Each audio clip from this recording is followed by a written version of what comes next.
Hi, my name is Justin. Today we're talking about rotoscoping. What is it? Why do some people not like doing it? Let's find out why.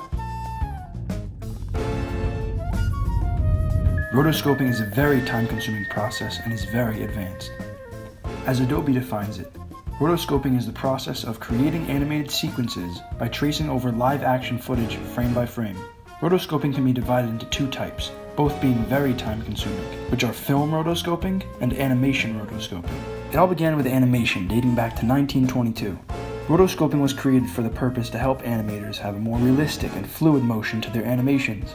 The first animation of its kind to use rotoscoping was Coco the Clown. The way they achieved this new motion was by using the footage of Cal Calloway dancing, then playing that footage on a projector and sketching out the subject frame by frame over what they are seeing. The final animation looked identical to the motion of what was captured on camera.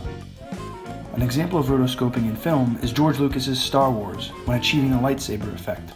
The team knew that they were going to be tracking the lightsaber's position in post-production, so they had used real sticks so the actors could interact with each other and their environment. Initially, they used rods with reflective tape spinning so it could give off light to its surroundings as a real lightsaber would.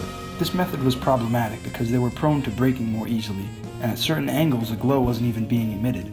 The glow would have made it easier to track the position in post-production, but it wasn't worth the trouble it was causing, so they decided to use sticks with reflective material instead.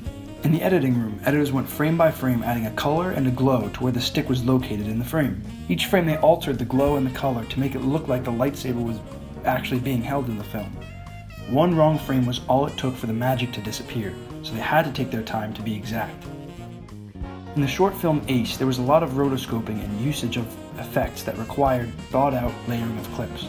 In the wide shots like these, we didn't shoot with a green screen, so I inserted the particles in the air by making a mask around Diego and going frame by frame adjusting the mask. In this other shot, Miles is trying to kill Diego with the knife, but is repelled by a sort of force field. When I saw this shot and thought of how I wanted the effect to look, I considered the 3D space and how the knife and the force field were around the same distance from the camera. I thought it would be better for the edges of the orange waves to be hidden behind Miles' arm to help sell the effect. To accomplish this, I first tracked my effect onto Diego's hand. Next, I duplicated the footage and made a mask around Miles' arm. I could have just made my mask on the effect layer itself to make it move behind the arm, but doing it this way allowed me to adjust the effect layer with more flexibility if I needed to in the future. After I'd made the mask on the arm, I turned on the keyframes by clicking a stopwatch, then I went through each frame adjusting my pen points to stay with his arm, making it seem as though his arm was covering the effect in the back. If I were to do this again though, I might have some light peek around Miles' arm to make it more realistic. That's the thing about working with something when it's not there. You have to visualize how it would look if it were.